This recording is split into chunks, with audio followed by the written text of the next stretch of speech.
বিজয় লাভের জন্য মানুষ কি না করে থাকে, যে কোনো সম্ভাব্য প্রচেষ্টা করে, কিন্তু নিজের বিজয় লাভের জন্য বাজিতে যা ইচ্ছে তাই রেখে দেওয়া কি উচিত কাজ? কখনোই নয়। নিজের হারানো সম্মান, নিজের হারানো সম্পত্তি, নিজের হারানো অধিকার ফিরে পাওয়ার শুধু একটাই পথ রয়েছে, আর তা হলো পুরুষার্থ, দ্রুতক্রিয়া নয়। যে মানুষ নিজেই হেরে গেছে, নিজেই নিজের জয়লাভ করার জন্য অন্য কাউকে কিভাবে বাজিতে রাখতে পারে? এ হলো সম্পূর্ণরূপে অনুচিত। অনেক সময় অনেক ধন লাভ করার জন্য, অনেক সম্পত্তি লাভ করার জন্য আমরা নিজের আসল ধন, আমাদের আপনজন, তাদেরকে হারিয়ে ফেলতেও প্রস্তুত হয়ে যাই। এটা একেবারেই উচিত নয়। যত বড়ই সংকট আসুক না কেন, আমাদের আপনজনদের আমাদের সাথেই রাখা উচিত। নিজের বিজয়ের জন্য ওনাদের বাজি রাখা ঠিক নয়। এই ভুল কেউ একজন করেছেন, আপনি তা ভুলেও করবেন না। রাধা রাধা। নারী জন্মসূত্রে কারোর কন্যা, ধর্মসূত্রে কারোর পত্নী, আর কর্মসূত্রে কারোর মা। আমাদের মনে এই ছবি আঁকা রয়েছে একজন নারীকে নিয়ে, তাই না? একটা অতুলনীয় ভূমিকা রয়েছে নারীদের আমাদের জীবনে, আর নারী ছাড়া আমরা কিছুই নই। কিন্তু অধিকার, সেখানে আমরা একটা ভুল করে বসি। যখন নারী একজন কন্যা থাকে, যখন সে জন্ম নেয়, তখন তার ওপর অধিকার থাকে তার পিতার। আর তারপর যখন বিয়ে হয়ে যায়, তখন তার অস্তিত্বের ওপর অধিকার থাকে তার স্বামীর। আর যখন তিনি মা হন, তখন নিজেই তিনি জীবনের সমস্ত অধিকার দিয়ে দেন তার সন্তানকে। কিন্তু আমরা কি কখনো এটা ভেবেছি, এই জীবন হলো তার নিজের? যে নারী সবার কল্যাণ করছেন, তার জীবনের অধিকারও তার কাছেই থাকা উচিত, তাই না? তার নিজের জীবনের সিদ্ধান্ত সে নিজেই নিতে পারেন, নিজেই নিজের ভাগ্যের রচয়িতা হতে পারেন। আর এর জন্য আমাদের নিজেদের পাল্টাতে হবে, দৃষ্টিভঙ্গি পাল্টাতে হবে। কারণ এই ধারণা সেটা আজ বা কালকের ব্যাপার নয়, এটা ঘটে চলেছে বহু বছর ধরে, আর চলতেই থাকবে যদি আমরা এটা না বদলাই।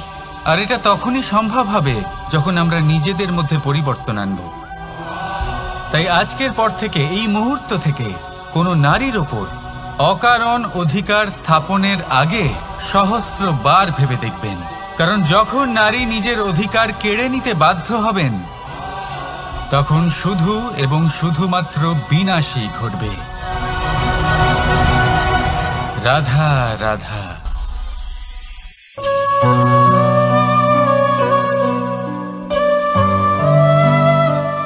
নারী, পুরুষরা যাকে নাম দিয়েছেন ত্রিয়া, কেন দিয়েছেন, কে দিয়েছেন, কেউ তা জানে না। কথায় আছে, পুরুষরা ভাবেন যে ত্রিয়া, ভাবেন একরকম, বলেন অন্য কিছু, আর করেন অন্য কিছুই। কিন্তু সত্যিটা কি এটাই? আসল সত্যি হলো এটাই যে ত্রিয়া হলো সেই চরিত্রহীন পুরুষ, আর কেউ নয়। সেই পুরুষ যারা নারীকে বলেন যে আপনি হলেন মা, আপনি হলেন দেবী, আপনি হলেন বোন। আর ভাবেন কি? ভাবেন যে এই নারী হলো আমাদের পায়ের ধুলো, আর কিচ্ছু নয়। আর কি করেন? ওনাদের মাথায়, ওনাদের খোপায় মালা পরিয়ে দিয়ে ভাবেন যে ওনারা হলেন তাদের পায়ের ধুলোর সমান। একজন নারীর সম্মান ভঙ্গ করেন, তাদের দাসী মনে করেন। ভুলবেন না, যত্র নারীয়াস্ত পূজ্যন্তে রমন্তে তত্র দেবতা। অর্থাৎ যেখানে নারীকে পুজো করা হয়, সেখানে ঈশ্বর বাস করেন। আর যেখানে নারীকে অপমান করা হয়, সেখানে ঈশ্বর এবং ভাগ্য এই দুই রুষ্ট হয়।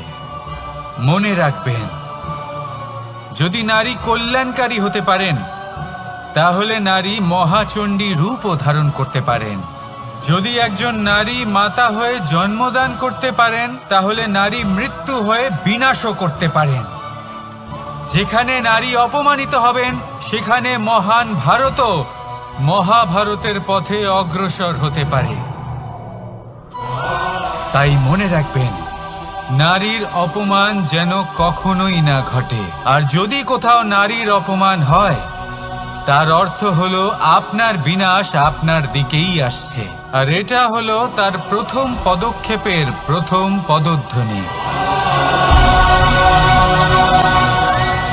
রাধা রাধা। যদি সন্তান কোনো দুষ্কর্ম করে, তাহলে সেই অপরাধ শুধু কি সেই সন্তানের? না, যদি সন্তান দুষ্কর্ম করে, তাহলে অপরাধী তার মাতা পিতাও, যারা পুত্রমোহর কারণে সেই অনুচিত কাজে তাকে বাধা দেননি। অপরাধী হলেন তার পিতামহ, যিনি নিজের কর্তব্যবোধের কারণে নিজের পরিবারের যত্ন নেননি, যিনি সন্তানকে কখনো শাস্তি দেননি। অপরাধী হলেন তার সেই গুরুও, যিনি নিজের শিষ্যের সেই দুষ্কর্ম দেখেও তাকে প্রতিহত করতে পারেননি। একজন হবু রাজার কর্তব্য হলো নিজের প্রজার কাছে সে যেন এক উদাহরণ প্রস্তুত করতে পারে। কিন্তু যদি এত অনুচিত উদাহরণ প্রস্তুত হয়ে থাকে, তাহলে মা বাবার, বাড়ির বয়োজ্যেষ্ঠদের কর্তব্য হলো ওনারা যেন সেটা সেখানেই থামায়, হয় ভালোবেসে, নয়তো শাস্তি দিয়ে। যদি না থামানো হয়, তাহলে মহাভারত অবশ্যম্ভাবী। অনেক ব্যক্তির মনে একটা প্রশ্ন জাগে আমাকে আর রাধাকে নিয়ে। বলেন যে, না আমি আর রাধা একসাথে থাকি, না আমাদের বিয়ে হয়েছে। আমি এখানে দ্বারকাতে, ও ওখানে বর্ষণাতে, তাও এত ভালোবাসা কি করে? এ কেমন সম্পর্ক? আমি তাদের একটা সহজ কথা বলতে চাই। আপনি কখনো আয়নার দিকে দেখেছেন? নিজের দুই চোখের দিকে তাকিয়ে জিজ্ঞাসা করুন, এই দুই চোখ একসাথে কেন বন্ধ হয়, একসাথে কেন খোলে, একসাথে কেন ঘুমোয়, একসাথে কেন কাঁদে? আজীবন কোনো এক মানুষের সাথে সম্পর্ক রাখা অবশ্যই সম্ভব, তাদের সাথে দেখা না করে। আমার আর রাধার ভালোবাসাও কিছুটা এরকমই, আর কিছুটা এরকমই হয় ভালোবাসা দুই নয়নের মতো, যারা কখনোই মিলিত হবে না, কিন্তু চিরকালের জন্য একসাথে জুড়ে থাকবে। এই অনুভূতি নিঃস্বার্থ হয়, আর এই নিঃস্বার্থ ভালোবাসা আপনাকে আনন্দের পথে অগ্রসর করে। জীবনে সবসময় নিঃস্বার্থভাবে ভালোবাসুন, শুধুমাত্র আনন্দই পাবেন।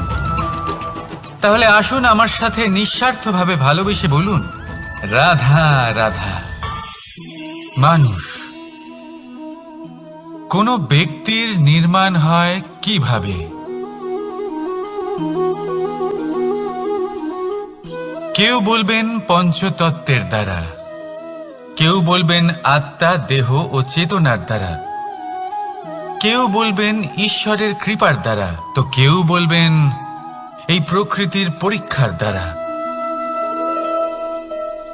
না, মানুষের নির্মাণ হয়ে থাকে বিশ্বাস দ্বারা।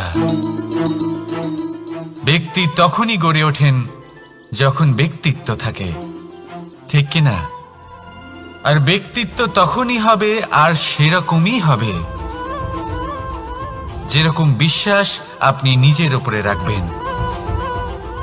যদি আপনি মনে করেন আপনি বিষের ন্যায় হবেন, তাহলে আপনি বিষাক্তই হবেন। যদি আপনি এটা মনে করেন যে আপনি অমৃতের ন্যায় হবেন, তাহলে আপনি অমরই হয়ে যাবেন। যদি আপনি নিজের উপরে বিশ্বাস রাখেন যে আপনি সংসারের সব থেকে উঁচু পর্বতের শিখরে পৌঁছতে পারবেন, তাহলে আপনি অবশ্যই পৌঁছবেন। যদি আপনার এরকম মনে হয় যে আপনি এরকম কখনো করতে পারবেন না, তাহলে এরকম কখনোই হবে না। ভেবে দেখবেন, বিশ্বাসের মধ্যেই বিশ্ব বাস করে থাকে। তো আপনার অস্তিত্ব কেন করবে না? যেমন বিশ্বাস আপনি নিজের উপরে রাখবেন, তেমনই আপনি হয়ে উঠবেন। সেই জন্য নিজের উপরে বিশ্বাস রাখুন। আর হ্যাঁ, ভালোবেসে বলুন রাধা রাধা। শত্রুতা। একজন মানুষ অন্য মানুষের সাথে শত্রুতা করে বসেন, দুজন ঘনিষ্ঠ বন্ধু। এমনও এক সময় আসতে পারে যখন এনারা একে অপরের শত্রু হয়ে ওঠেন। এর অনেকগুলো কারণ হতে পারে, কিন্তু মূল কারণ হলো আলোচনা। আগে হ্যাঁ, আপনি যদি কারোর বিষয়ে আলোচনা করেন তাহলে সে আপনার শত্রু হয়ে যেতে পারে। এবার মনে একটা প্রশ্ন আসতে পারে যে এটা কিভাবে সম্ভব হতে পারে? আলোচনা, এটা তো অত্যন্ত জরুরি। যদি আমি নিজের বন্ধুর খারাপ কাজের বিষয়ে আলোচনাই না করি তাহলে সে শুধরবে কি করে? এ কথা সত্যি যে আলোচনা আবশ্যক, কিন্তু তার থেকেও বেশি গুরুত্বপূর্ণ এবং আবশ্যক হলো আপনার এই সিদ্ধান্ত। সিদ্ধান্ত এটাই যে আপনার এই আলোচনা কোন স্থানে করবেন। যদি এটা সবার সামনে করবেন ভাবেন, তাহলে তা অপমানও হয়ে যেতে পারে। যদি এটা আলাদাভাবে করেন তাহলে তা পরামর্শ হয়ে যায়।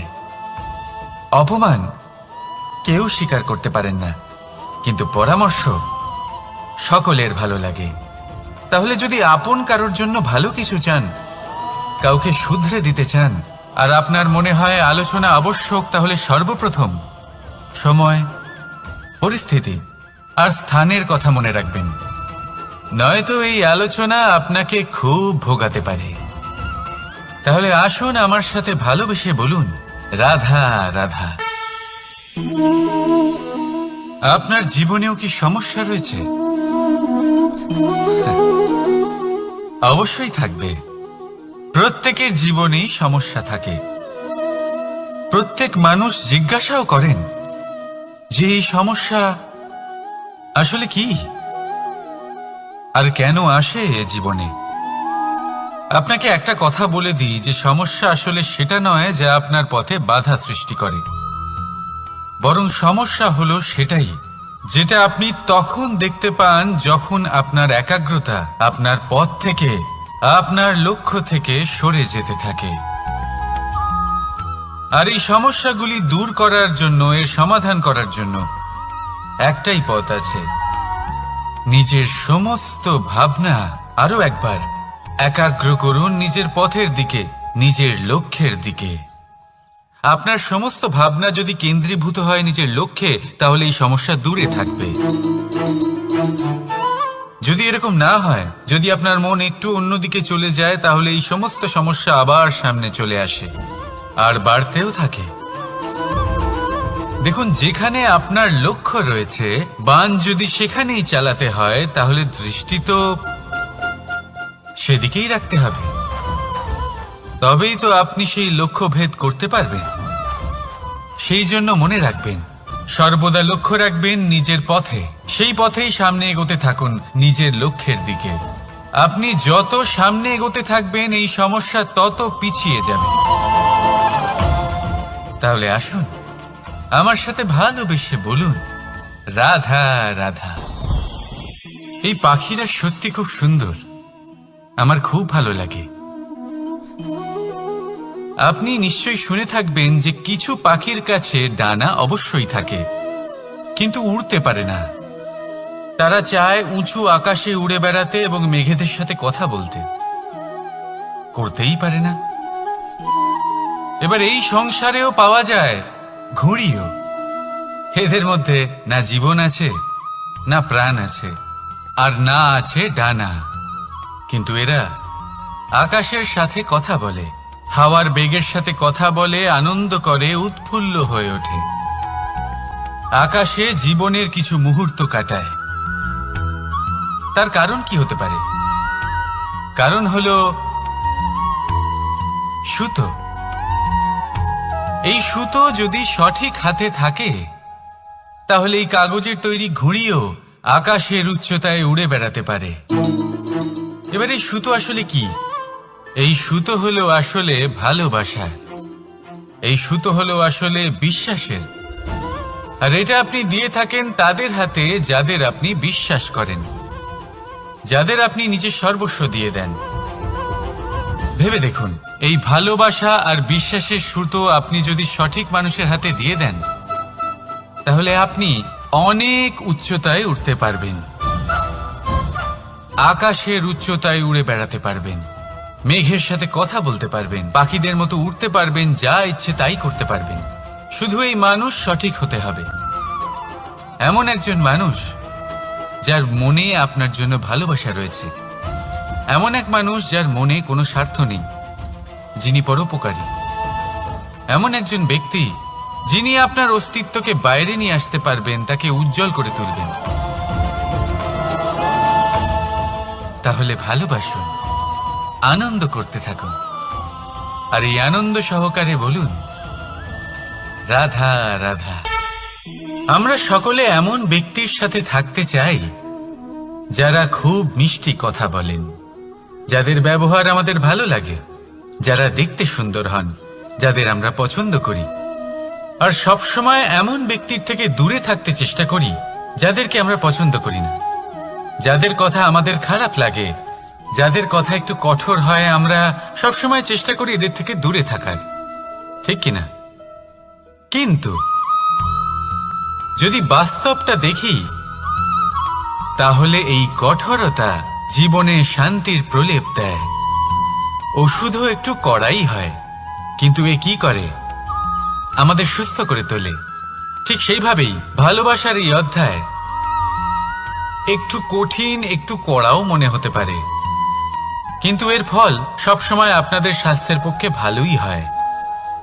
সেই জন্য যদি কেউ আপনার নিন্দে করে, আপনাকে কড়া কথা শোনায়, আপনার ব্যাপারে আলোচনা করে, তার মানে এটা নয় যে সে আপনার শত্রু। হতে পারে তিনি আপনার বন্ধু হন, আপনার জন্য ভালো চান, আপনাকে শুধরে নিতে চান, আপনার মধ্যে কোনো পরিবর্তন দেখতে চান। সেই জন্য কখনো কারোর কথা শুনে বা কাউকে দেখে প্রাথমিকভাবে এই সিদ্ধান্ত নেবেন না যে তিনি আপনার শত্রু হন নাকি আপনার বন্ধু হন। এমনও শত্রু হয়ে থাকেন যে গুড়ের মতো মিষ্টি মিষ্টি কথা বলে আসলে আপনাকে বিষ পান করিয়ে দেবেন।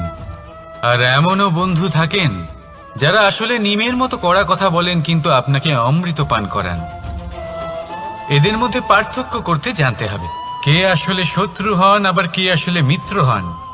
এই পার্থক্য যখন আপনি করতে শিখবেন, তখন আপনি এই সংসারের সব থেকে সুখী প্রাণী হয়ে উঠবেন। এই পার্থক্য বোঝা সহজ নয়, কিন্তু অবশ্যই আবশ্যক। রাধা রাধা। অসুখ। এমন কোনো মানুষ আছেন এই সংসারে যার অসুখ করে না? প্রত্যেক মানুষ কখনো না কখনো অবশ্যই অসুস্থ হয়েছে, তার এই শরীর রোগের শিকার অবশ্যই হয়েছে। এবারে দেখুন, এই রোগ আসে আবার এই রোগ চলেও যায়, কিন্তু সেই রোগ আমাদের কষ্ট দিতে কেন সক্ষম হয়? কারণ হলো স্বচ্ছতা। যদি এই স্বচ্ছতা শরীরে না থাকে, তাহলে মানুষকে শারীরিক কষ্ট পেতেই হবে। ঠিক সেইভাবেই অত্যন্ত প্রয়োজনীয় হলো এই স্বচ্ছতা যেন মনেও থাকে। যদি এই স্বচ্ছতা মনে না থাকে, তাহলে মানুষ চারিত্রিকভাবে কষ্ট সহ্য করেন। এবারে নিবারণ কি হতে পারে? বড়ই সহজ এর উপশম। যদি রোগ শরীরে হয়, তাহলে সর্বপ্রথম স্বচ্ছতা বজায় রাখতে শিখুন, এই শরীরকে পরিষ্কার রাখতে শিখুন। বিচক্ষণতার সাথে এই রোগের সম্মুখীন হন, ভয় পাওয়ার কোনো দরকার নেই। ব্যায়াম করতে থাকুন, সব ঠিক হয়ে যাবে। সেইভাবেই যদি এই অসুখ মনে হয়, তাহলে কি করা যায়? সর্বপ্রথম তার আধারের উপরে নজর দিন। আপনার এই আধারই হলো আপনার আহার। যা আপনি আহার করবেন সেরকমই মানুষ হয়ে উঠবেন। সেইভাবেই আপনি যেরকম ভাবেন সেরকমই মানুষ হয়ে উঠবেন। সেই জন্য নিজের ভাবনাকে শুভ করুন, নিজের দৃষ্টিভঙ্গিকে শুভ করে তুলুন, সবকিছু সঠিক হবে। আপনার আমার সবার মধ্যেই এক রাক্ষস বাস করে, তার সম্মুখীন হন, তাকে পরাস্ত করুন। তাহলে এই রোগ সে শরীরেই হোক বা মনের মধ্যে, যদি সঠিক সময় তাকে আটকানো না যায়, তাহলে যে কোনো সময় তা মহামারীর রূপ ধারণ করবে।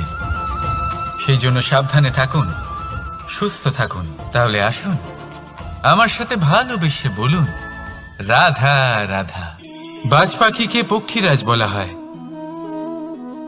বাজের আয়ু হলো মোটামুটি 70 বছর। এবার 40 বছর হতে হতেই ওদের পালক লম্বা এবং ভঙ্গুর হয়ে যেতে থাকে। ঠোঁট বেঁকে যায়, ডানা ভারী হয়ে যায়, অর্থাৎ আগের মতো উড়তে পারে না, সেই শক্তি থাকে না। এবার সেই বাজ কি করবে? বাজ সব থেকে কঠিন নির্বাচন করে, নির্বাচন নিজের পুনর্স্থাপনার। সর্বপ্রথম একটা বিশাল পর্বতে যায়, একান্তে নিজের এক বাসস্থান তৈরি করে, আর তারপরে পাথরের সাথে নিজের ঠোঁট বারবার আঘাত করতে করতে সেই ঠোঁট ভেঙে ফেলে। তারপরে সে অপেক্ষা করে সেই ঠোঁট পুনর্নির্মাণ হওয়ার। তারপর সেটাই করে নিজের পালকের সাথে। তারপরে নিজের ডানা থেকে এক এক করে ভারী পালকগুলো ছিঁড়ে ফেলে দেয়। আর তারপর 150 দিনের এই যন্ত্রণা সহ্য করার পরে ও ফিরে পায় নিজের ওড়বার অনন্য ক্ষমতা, সেই শক্তি। আর তারপরে ও জীবনের পরবর্তী 30 বছর বাঁচে। কি বুঝলেন আপনি? যদি ইচ্ছে শক্তি থাকে তাহলে একজন দুর্বলও শক্তিশালী হতে পারে। আপনিও এটাই করুন, নিজের অতীতের যন্ত্রণার বোঝাগুলিকে ত্যাগ করুন আর কল্পনার খোলা আকাশে উন্মুক্ত হয়ে উড়ে বেড়ান। নিজের পুনর্স্থাপনা করুন, তবেই সর্বশ্রেষ্ঠ হতে পারবেন। আর মনে রাখবেন, এই ছোট ছোট পদক্ষেপই বড় বড় শিখরে পৌঁছে দিতে পারে। তাহলে আসুন আর আমার সাথে ভালোবেসে বলুন রাধা রাধা। আপনি কি কখনো জলকে নিজের মুঠোতে ধরে রাখার চেষ্টা করেছেন? চলুন আজ করা যাক।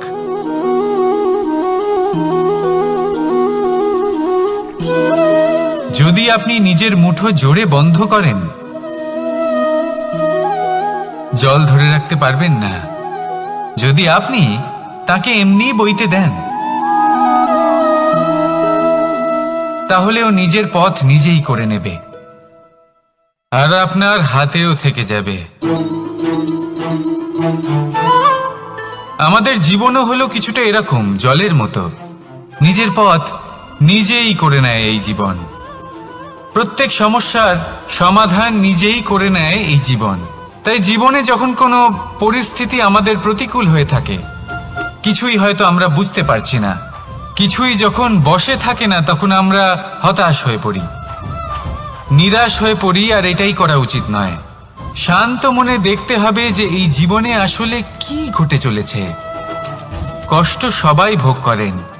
কষ্ট পেলে কেউ রেগে যান, রেগে গিয়ে পরাক্রম দেখান। এটাই তো করা উচিত নয়। শান্ত মনে সেটাই করতে হবে যা জীবন আমাদের শেখাতে চাইছে। জীবন আমাদের সব শিখিয়ে দেবে, শুধু মনে রাখবেন কখন প্রয়াস করতে হবে আর কখন আমাদের প্রতীক্ষা করতে হবে, সেটা আগে আপনাকে বুঝতে হবে। তাহলে আসুন আমার সাথে ভালোবেসে বলুন রাধা রাধা। বল, শক্তি, পরাক্রম এই সংসারের বিকাশের মূল। কিন্তু কখনো ভেবেছেন যে প্রকৃতি আমাদের এই বল, শক্তি, পরাক্রম কেন দিয়েছেন? যাতে আমরা জীবনে কারোর উদ্ধার করতে পারি, কাউকে সাহায্য করতে পারি, কারোর জন্য ভালো কিছু করতে পারি, কোনো গরিব অসহায় মানুষের জন্য কিছু করতে পারি। এই বল, এই শক্তির সদ্ব্যবহার করতে পারি। কখনো দেখেছেন এমন মানুষ যার কাছে অসীম শক্তি আছে, কিন্তু তার সাথেই অসম্ভব অহংকারও রয়েছে? যিনি নিজেকে সর্বশ্রেষ্ঠ বলে মনে করেন, খারাপ কাজও করেন। আপনি দেখবেন প্রকৃতি এবং মানুষ তাকে ভাঙতে সর্বদা চেষ্টা করেন। মনে রাখবেন, যতই সুবিশাল পর্বত হোক না কেন, তা যদি পথে পড়ে, তাকে ভেঙে পথ প্রশস্ত করা হয়। যদি আপনার কাছে বল থাকে, শক্তি থাকে, পরাক্রম থাকে, তাহলে তার সদ্ব্যবহার করুন, কাউকে সাহায্য করুন, কাউকে রক্ষা করুন। যদি আপনি আপনার শক্তির দুর্ব্যবহার করেন, তাহলে মনে রাখবেন আপনি নিজের বিনাশ নিজেই আমন্ত্রণ করছেন। এবার বল অর্জন করার পরে, শক্তি অর্জন করার পরে আপনি নিজেকে বিনাশ করতে চান নাকি এই সংসারের উদ্ধার করতে চান, সিদ্ধান্ত আপনার। রাধা রাধা। মানুষ আর ধন, এই দুইয়ের মধ্যে সম্পর্ক খুব ঘনিষ্ঠ। ধন হলো সেই শক্তি যার ব্যবহার মানুষ করে থাকে সাংসারিক বস্তু ক্রয় করার জন্য, নিজের জীবন যাপন করার জন্য। আর মানুষ হলো সেই শক্তি যারা ধনকে গুরুত্বপূর্ণ করে তোলেন। এবার একটা কথা বলি, ব্যবহার করা উচিত ধনকে আর ভালোবাসা উচিত মানুষকে। এটা বেশিরভাগ মানুষই বোঝেন না। মানুষ এখানেই সব থেকে বড় ভুল করে বসেন। তারা ভালোবাসেন ধনকে আর ব্যবহার করেন মানুষকে। এ হলো অনুচিত। দেখুন, আপনি একটা সূচের দ্বারা যুদ্ধ করতে পারবেন না, আর কোনো তলোয়ার দ্বারা বস্ত্র সেলাই করতে পারবেন না, তাই না? কোনটা কিসের জন্য হয় সেটা বোঝা অত্যন্ত জরুরি। আপনিও সঠিক দিকে অগ্রসর হন। মানুষকে ভালোবাসুন আর ধনকে ব্যবহার করুন। যদি আপনি মানুষকে ব্যবহার করেন তাহলে আপনি ভালোবেসে ফেলবেন ধনকে, আর এই ভালোবাসা ধীরে ধীরে পরিণত হবে লোভে, আর ধীরে ধীরে এটা আপনাকে বিনাশ করে দেবে। তাহলে সমস্ত মানুষকে ভালোবাসুন আর এইভাবে ভালোবেসে বলুন, রাধা রাধা। সাফল্য কে না চান? সাফল্য লাভ করার, শিখরে পৌঁছানোর আলাদাই একটা আনন্দ রয়েছে। আর আপনজনদেরও কে না চান?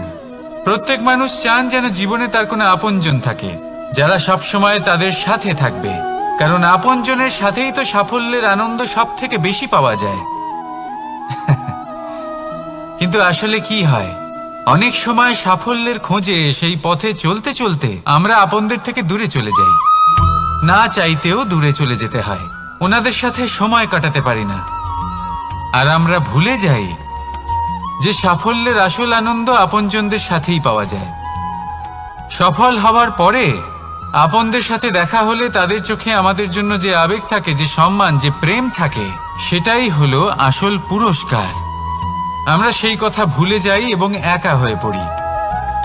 বেশিরভাগ সময় এটাই হয়। বেশিরভাগ সময় সফল মানুষগুলি একা হয়ে যান। এবার আপনি কি চান? আপনি অসফল হয়ে দিনগুলি একাকিত্বে কাটাতে চান, নাকি সফল হয়ে আপনজনদের সাথে আনন্দে থাকতে চান? সেই সিদ্ধান্ত আপনার। সাফল্যের পেছনে ছুটুন, নিজেকে উজাড় করে দিন, কিন্তু আপনজনদের সঙ্গ ত্যাগ করবেন না। সেই আপনজন যারা আপনার সাফল্যের জন্য দায়ী, সেই আপনজন যিনি আপনার সাফল্যে আনন্দ পান, সুখ লাভ করেন, তাদের কখনো ত্যাগ করবেন না। আসুন আমার সাথে ভালোবেসে বলুন, রাধা রাধা। ভগবান আর ভক্ত যখন এক আকার হয়ে যায়, যখন ভক্ত তার ভগবানের প্রতি এবং নিজের জীবনের উদ্দেশ্যের প্রতি সম্পূর্ণরূপে সমর্পিত হয়, তখন জন্ম নেয় ভক্তি। এই সংসারের সমস্ত আশা হয়তো আপনার সঙ্গ ত্যাগ করে দিতে পারে, তখনও ভক্তি সাথে থাকবে। ভক্ত আর ভগবান যখন এক আকার হয়ে যায়, তাদের মধ্যে কোনো পার্থক্য থাকে না। তারা এক হয়ে যায়, এক ব্যক্তিত্ব, এক অস্তিত্ব। সেই জন্য কখনো জীবনে যে কোনো রূপেই, যে কোনো প্রকারেই, যে কোনো ঈশ্বরকে মান্য করুন। মনের মধ্যে শ্রদ্ধা ভাব জাগ্রত করুন, মনে ভক্তি ভাব জাগ্রত করুন। এই সমগ্র সংসারে সব কিছু আপনাকে ছেড়ে চলে গেলেও তখনও এই ভক্তি শুধুমাত্র আপনার উত্থান ঘটাবে। তাই মনে ভক্তি জাগ্রত করুন আর আমার সাথে ভালোবেসে বলুন, রাধা রাধা। শব্দই হলো শূন্য, শব্দই হলো আরম্ভ, শব্দই হলো অন্ত, শব্দই হলো অমর, শব্দই হলো ব্রহ্ম। এই শব্দ হলো অত্যন্ত বিশেষ। কেউ কাঁদলে তাকে হাসিয়ে তোলে, কেউ হাসলে তাকে কাঁদিয়ে দেয়। কারোর মনে উদ্দীপনা জাগিয়ে তুলতে পারে, আবার কারোর মনে কাঁটা হয়ে বিঁধে থাকতে পারে। একটা অত্যন্ত গুরুত্বপূর্ণ কথা যা বোঝা অত্যন্ত আবশ্যক। আপনার মন, আপনার হৃদয় যতই শুদ্ধ হোক না কেন, যতই পবিত্র হোক না কেন, আপনার দৃষ্টিভঙ্গি যতই স্পষ্ট হোক না কেন, যদি আপনার কথা পবিত্র না হয়, যদি আপনার শব্দ শুদ্ধ না হয়, তাহলে তা আপনাকে আপনার কর্মফল ভোগ করতে বাধ্য করবেই। একটা সহজ উদাহরণ দিই। আপনার জীবনে এমন কেউ অবশ্যই থাকবেন যাকে আপনি পছন্দ করেন না, যিনি হয়তো অধর্মী মানুষ, যিনি হয়তো দুর্বুদ্ধি সম্পন্ন মানুষ, কিন্তু তার জন্য অপশব্দ প্রয়োগ করলে তার মধ্যে কোনো পরিবর্তন আসবে না, তার মানসিকতা বদলাবে না, শুধু মনে প্রতিশোধ স্পৃহা জেগে উঠবে, মনে হিংসা জাগবে, আর কিচ্ছু নয়। সেই জন্য নিজের শব্দকে নিয়ন্ত্রণ করুন, নিজের কথা সংযত করুন। শ্রেষ্ঠ থেকে শ্রেষ্ঠতর মানুষকেও সাবধানী হতে হয়, কারণ যদি এই শব্দের প্রয়োগ সঠিক না হয়, তাহলে আজীবন মানুষকে নির্বাক হয়ে থাকতে হতে পারে। তাহলে নিজের শব্দ নিয়ন্ত্রিত রাখুন, নিজের কথাকে শুভ করুন, এতে প্রেমবোধ জাগিয়ে তুলুন, আর সেই প্রেমবোধ নিয়েই বলুন রাধা রাধা। বরদান এবং অভিশাপ, এই দুই হলো একই মুদ্রার দুটি পিঠ। এই বরদান আমরা অনেক কারণে পেতে পারি, কখনো নিজের পরিশ্রমের কারণে, কখনো নিজের তপস্যার কারণে, কখনো আমাদের পূর্বপুরুষদের কর্ম ও তপস্যার কারণে। কিন্তু এই বরদান কতক্ষণ বরদান থাকবে তা আমরা নিশ্চিত করতে পারি না, তা সুনিশ্চিত করে শুধুমাত্র আমাদের কর্ম। যদি আপনাকে উদাহরণ দিই, আপনি রেশমের কীট দেখেছেন? ও বরদান পেয়েছে যে ও নিজের সুরক্ষার জন্য খোলস বানাতে পারে। এবারও তাতে এত মত্ত হয়ে যায় যে এমন এক আবরণ বানিয়ে ফেলে যাতে সে নিজেই আবদ্ধ হয়ে চাপা পড়ে মরে যায়। এটার তাৎপর্য কি? তাৎপর্য খুবই সরল। গর্ব করা খুবই ভালো, কিন্তু অহংকার করা কখনোই উচিত নয়। যদি অহংকার মনের মধ্যে প্রবেশ করে, তাহলে এই বরদান অভিশাপে পরিণত হতে সময় লাগে না। আর যদি কর্মশ্রেষ্ঠ হয়, তাহলে অভিশাপও বরদানে পরিণত হয়। তাহলে আসুন, শ্রেষ্ঠ কর্ম করুন আর আমার সাথে ভালোবেসে বলুন রাধা রাধা। সুখ, দুঃখ, মৃত্যু, মহামারী, এগুলো কখনো বলে আসে না, আবার জিজ্ঞাসা করেও আসে না। এমনই হয় দ্রুত ক্রীড়ার এই খেলায়। এক কারাগারের মতো, একটা মাকড়সার জালের মতো। যেমন একটা মাকড়সার জাল একটা পোকাকে নিজের দিকে আসতে আকর্ষিত করে, নিজের চমকের দ্বারা, নিজের গঠন দ্বারা, সেরকমই দ্রুত ক্রীড়ার এই খেলা মানুষকে নিজের দিকে আসতে প্ররোচিত করে। শেষে গিয়ে মানুষ আটকা পড়ে। পার্থক্য শুধু এটাই, যখন এক পোকা এই জালে জড়িয়ে পড়ে তখন সে তার প্রাণ হারায়। মানুষ যখন এই দ্রুত ক্রীড়ায় আকর্ষিত হয়, সে নিজের মান, নিজের ধন সব কিছু হারায়, নিজের বিবেক হারিয়ে ফেলে। কিন্তু আপনি আপনার বিবেক কখনোই হারাবেন না। যদি আপনার মনে লোভ চলে আসে, আপনি লোভী হয়ে ওঠেন। যদি আপনি দ্রুত ক্রীড়ার এই খেলায় আটকা পড়েন, তাহলে মনে রাখবেন, এই খেলা থেকে ফিরে আসা প্রায় অসম্ভবই বলা যায়। নিজের বিবেক কখনো হারাতে দেবেন না, কারণ বিনাশ আসার প্রথম লক্ষণ হলো বিবেকের বোধ চলে যাওয়া। এই প্ররোচনায় কখনো পা দেবেন না। আর আমার সাথে ভালোবেসে বলুন রাধা রাধা। বিজয়, বিজয় লাভের জন্য মানুষ কি না করে থাকে, যে কোনো সম্ভাব্য প্রচেষ্টা করে। কিন্তু নিজের বিজয় লাভের জন্য বাজিতে যা ইচ্ছে তাই রেখে দেওয়া কি উচিত কাজ? কখনোই নয়। নিজের হারানো সম্মান, নিজের হারানো সম্পত্তি, নিজের হারানো অধিকার ফিরে পাওয়ার শুধু একটাই পথ রয়েছে, আর তা হলো পুরুষার্থ, দ্রুত ক্রীড়া নয়। যে মানুষ নিজেই হেরে গেছে, নিজেই নিজের জয়লাভ করার জন্য অন্য কাউকে কিভাবে বাজিতে রাখতে পারে? এ হলো সম্পূর্ণরূপে অনুচিত। অনেক সময় অনেক ধন লাভ করার জন্য, অনেক সম্পত্তি লাভ করার জন্য আমরা নিজের আসল ধন, আমাদের আপনজন, তাদেরকে হারিয়ে ফেলতেও প্রস্তুত হয়ে যাই। এটা একেবারেই উচিত নয়।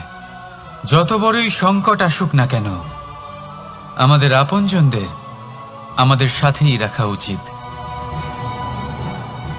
নিজের বিজয়ের জন্য ওনাদের বাজি রাখা ঠিক নয়। এই ভুল কেউ একজন করেছেন, আপনি তা ভুলেও করবেন না। রাধা রাধা। নারী জন্মসূত্রে কারোর কন্যা, ধর্মসূত্রে কারোর পত্নী, আর কর্মসূত্রে কারোর মা। আমাদের মনে এই ছবি আঁকা রয়েছে একজন নারীকে নিয়ে, তাই না? একটা অতুলনীয় ভূমিকা রয়েছে নারীদের আমাদের জীবনে, আর নারী ছাড়া আমরা কিছুই নই। কিন্তু অধিকার, সেখানে আমরা একটা ভুল করে বসি। যখন নারী একজন কন্যা থাকে, যখন সে জন্ম নেয়, তখন তার ওপর অধিকার থাকে তার পিতার। আর তারপর যখন বিয়ে হয়ে যায়, তখন তার অস্তিত্বের উপর অধিকার থাকে তার স্বামীর। আর যখন তিনি মা হন, তখন নিজেই তিনি জীবনের সমস্ত অধিকার দিয়ে দেন তার সন্তানকে। কিন্তু আমরা কি কখনো এটা ভেবেছি এই জীবন হলো তার নিজের? যে নারী সবার কল্যাণ করছেন, তার জীবনের অধিকারও তার কাছেই থাকা উচিত, তাই না? তার নিজের জীবনের সিদ্ধান্ত সে নিজেই নিতে পারেন, নিজেই নিজের ভাগ্যের রচয়িতা হতে পারেন। আর এর জন্য আমাদের নিজেদের পাল্টাতে হবে, দৃষ্টিভঙ্গি পাল্টাতে হবে। কারণ এই ধারণা সেটা আজ বা কালকের ব্যাপার নয়, এটা ঘটে চলেছে বহু বছর ধরে আর চলতেই থাকবে যদি আমরা এটা না বদলাই। আর এটা তখনই সম্ভব হবে যখন আমরা নিজেদের মধ্যে পরিবর্তন আনব। তাই আজকের পর থেকে, এই মুহূর্ত থেকে, কোনো নারীর ওপর অকারণ অধিকার স্থাপনের আগে সহস্রবার ভেবে দেখবেন। কারণ যখন নারী নিজের অধিকার কেড়ে নিতে বাধ্য হবেন, তখন শুধু এবং শুধুমাত্র বিনাশই ঘটবে। রাধা রাধা।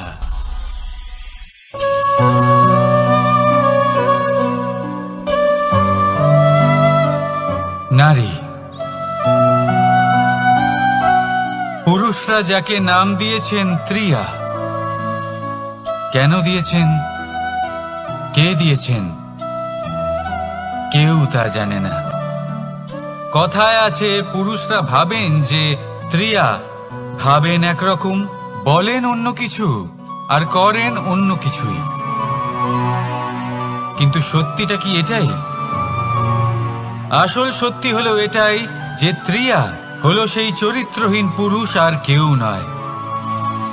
সেই পুরুষ যারা নারীকে বলেন যে আপনি হলেন মা, আপনি হলেন দেবী, আপনি হলেন বোন।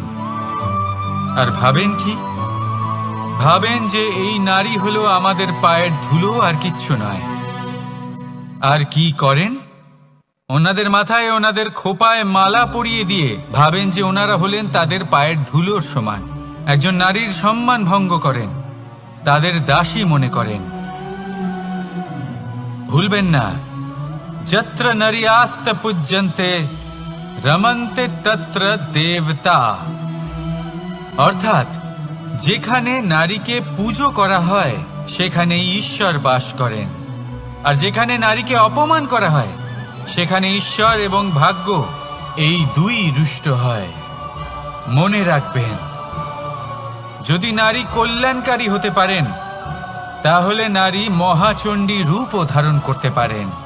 যদি একজন নারী মাতা হয়ে জন্মদান করতে পারেন, তাহলে নারী মৃত্যু হয়ে বিনাশও করতে পারেন। যেখানে নারী অপমানিত হবেন, সেখানে মহান ভারতও মহাভারতের পথে অগ্রসর হতে পারে। তাই মনে রাখবেন, নারীর অপমান যেন কখনোই না ঘটে। আর যদি কোথাও নারীর অপমান হয়, তার অর্থ হলো আপনার বিনাশ আপনার দিকেই আসছে। আর এটা হলো তার প্রথম পদক্ষেপের প্রথম পদধ্বনি। রাধা রাধা।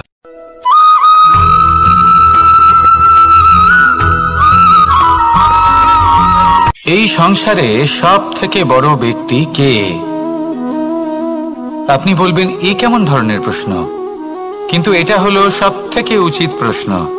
কেউ এর উত্তর দেবে যে সেই মহাপ্রতাপী রাজা তিনি হলেন সব থেকে বড় ব্যক্তি, সেই বড় রাজনীতিবিদ তিনিই সব থেকে বড় ব্যক্তি। আমি আপনাকে জানাই যে সংসারের সব থেকে বড় ব্যক্তি হলেন তিনি, যার সাথে দেখা করলে আপনি নিজেকে ছোট মনে করবেন না। কোনো ব্যক্তি যিনি সব থেকে বেশি শক্তিশালী, আপনি যদি তার সামনে যান তাহলে উনি আপনার অন্তরের শক্তিকে বাইরে বের করে আনবে, আপনার অন্তরে লুকিয়ে থাকা শক্তিকে জাগ্রত করতে প্রেরণা প্রদান করবে। তিনি হলেন বড় ব্যক্তি, তিনি হলেন মহান ব্যক্তি। তিনি নন যিনি নিজের বল এবং ঐশ্বর্য দ্বারা আপনাকে তার সামনে ছোট প্রমাণ করবেন। এবং সেই জন্য মহাদেব আমার আরাধ্য হলেন আমার খুব প্রিয়। কারণ রাজা হোক বা ফকির, কেউ যদি ওনার সামনে যান তাহলে সে নিজেকে ছোট মনে করেন না। আপনিও যদি জীবনে অনেক বড় হতে চান তাহলে কাউকে কখনো নিজেকে ছোট মনে করতে দেবেন না। তার অন্তরে বড় হয়ে ওঠার প্রেরণা প্রদান করুন। আসুন আমার সাথে ভালোবেসে বলুন, রাধা রাধা।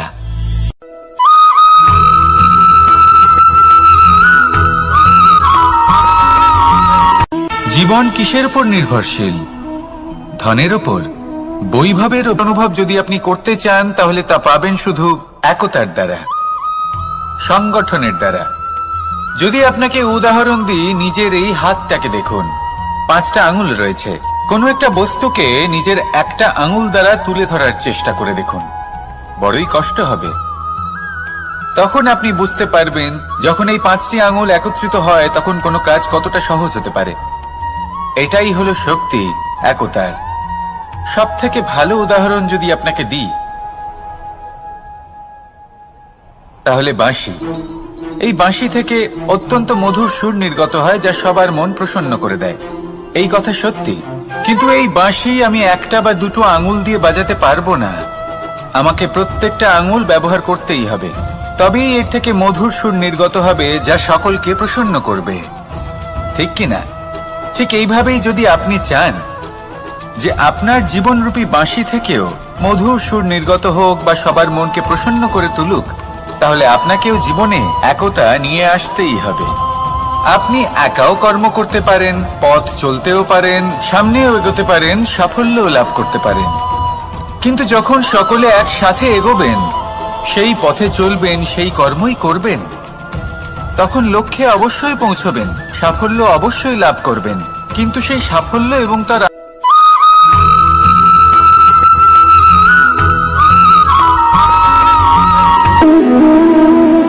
সম্পর্ক হলো আমাদের জীবনের একটি আধার। কিছু সম্পর্ক এমন যে আমরা জন্মসূত্রে লাভ করি, যেমন পরিবার, মা, বাবা। কিছু সম্পর্ক আছে যে আমরা জীবনে অর্জন করে থাকি, তা সে প্রেমের হোক, স্নেহের হোক বা বন্ধুত্বের। এই সকল সম্পর্ক লাভ করার বা গড়ে তোলার 5টি ধাপ রয়েছে। প্রথম ধাপ, কোনো ব্যক্তির সাথে আলাপ হওয়া, তার সাথে কথা বলা বা তাকে দেখা। দ্বিতীয় ধাপ, সে ব্যক্তিকে আমাদের ভালো লাগা। তৃতীয় ধাপ,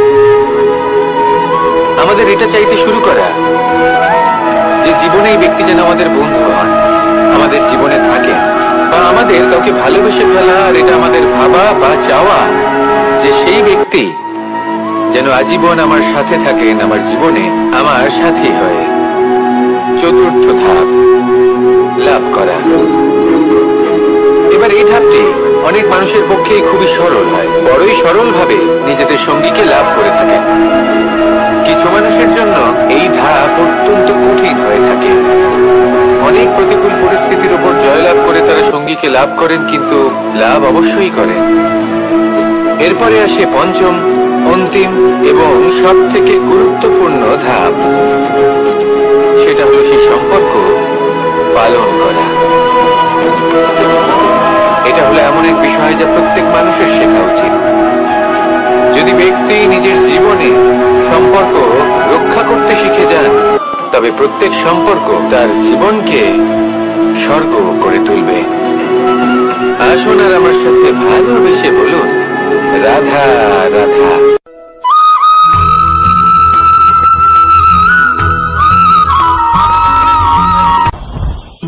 জীবনে কিছু শেখা অত্যন্ত গুরুত্বপূর্ণ। এবার কি কি শিখতে হবে সেই সব শেখানোর জন্য অনেক শিক্ষক রয়েছেন, কিন্তু কি শিখবেন না আর কি করবেন না এটা আমাদের নিজের অভিজ্ঞতা দিয়ে শিখতে হয়। কিন্তু তার মানে এটা নয় যে যদি আপনাকে শিখতে হয় যে আগুনের তাপ কতটা, আপনাকে আগুনের মধ্যে হাত দিতে হবে। না, অন্য কারোর অভিজ্ঞতা দ্বারাও শিখতে পারেন। প্রশ্ন শুধুমাত্র একটাই যে আপনি কি শিখতে চান নাকি চান না। যদি আপনি এটাই ভাবেন যে আমি শুধুই নিজের অভিজ্ঞতা দ্বারাই শিখতে চাই, তাহলে জীবনকাল ছোট মনে হবে, অনেক কিছুই শিখতে পারবেন না। তাই নিজের সাথে সাথে বড়দের অভিজ্ঞতা দ্বারাও শেখা শুরু করে দিন। এই সংসারের অভিজ্ঞতা দ্বারা শিখতে শুরু করে দিন। আর এটা নিশ্চিত রূপে শেখা আবশ্যক যে কখন কি করবেন না, কোথায় থামতে হবে আর কোথায় থামবেন না। তাহলে আসুন আর আমার সাথে ভালোবেসে বলুন, রাধা রাধা।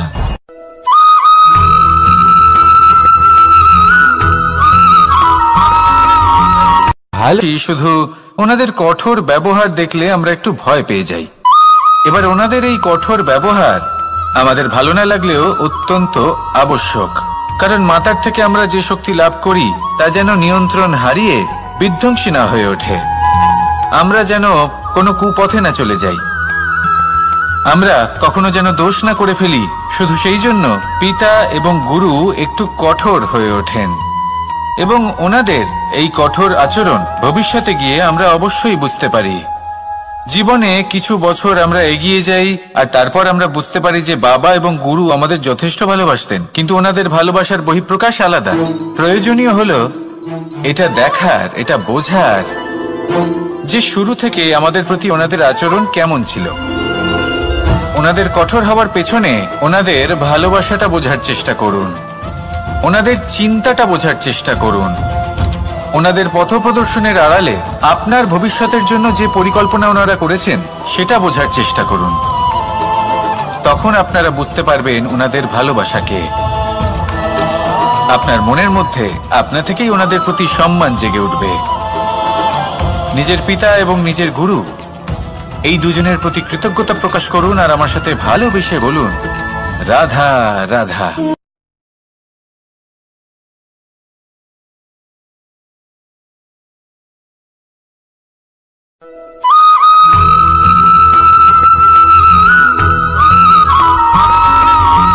পঞ্চতত্ত্বের মধ্যে দ্বিতীয় তত্ত্ব হল ধরণী, ভূমি, যাকে আমরা ধরণী মাতা বলি। এই ধরণী ধৈর্য ধারণ করে, আর এর ওপরেই আমাদের সমগ্র সংসার নির্ভরশীল। কারণ এই ভূমি সহ্য ক্ষমতা রাখে, এর সহ্য ক্ষমতা হলো অপরিসীম। সন্তান যতই আঘাত প্রদান করুক না কেন প্রেম পূর্বক সহ্য করে, আর তার বদলে অমূল্য রত্ন প্রদান করে। সন্তান যদি হাল চালায় তাহলে তার বদলে তাকে অন্ন প্রদান করে। এটাই হলো ধরণী। এবার এর থেকে আমরা কি শিক্ষা পেতে পারি? এটাই যে কারোর জন্য কিছু করা বা কাউকে কিছু দেওয়া মনে কোনো কামনা ছাড়াই। আর এই কথাটা বুঝে যান, যদি কারোর জন্য কামনা না রেখে বা কোনো পাওয়ার আশা না রেখে কারোর জন্য কিছু করেন বা কারোকে কিছু দেন, যদি এটা আপনি শিখতে পারেন তবে আপনি ভালোবাসতে শিখে গেছেন। আর সেই জন্যই এই ধরিত্রীকে মাতা বলা হয়। কারণ মাতা শুধু উনি নন যিনি গর্ভে সন্তানকে ধারণ করেন, মাতা তো উনিও যিনি জীবন বাঁচতে শেখান, যিনি জীবন বাঁচার উদাহরণ প্রদান করেন। তাহলে ধরণীর থেকে এই নিঃস্বার্থ ভাব শিখুন, নিঃস্বার্থ ভালোবাসা শিখুন, আর এই ভালোবাসার সাথেই বলুন, রাধা রাধা।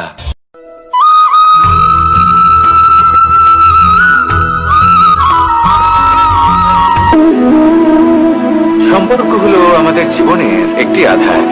কিছু সম্পর্ক এমন যে আমরা জন্মসূত্রে লাভ করি, যেমন পরিবার, মা বাবা। কিছু সম্পর্ক আছে যে আমরা জীবনে অর্জন করে থাকি, তা সে প্রেমের হোক, স্নেহের হোক বা বন্ধুত্বের। এই সকল সম্পর্ক লাভ করার বা গড়ে তোলার 5টি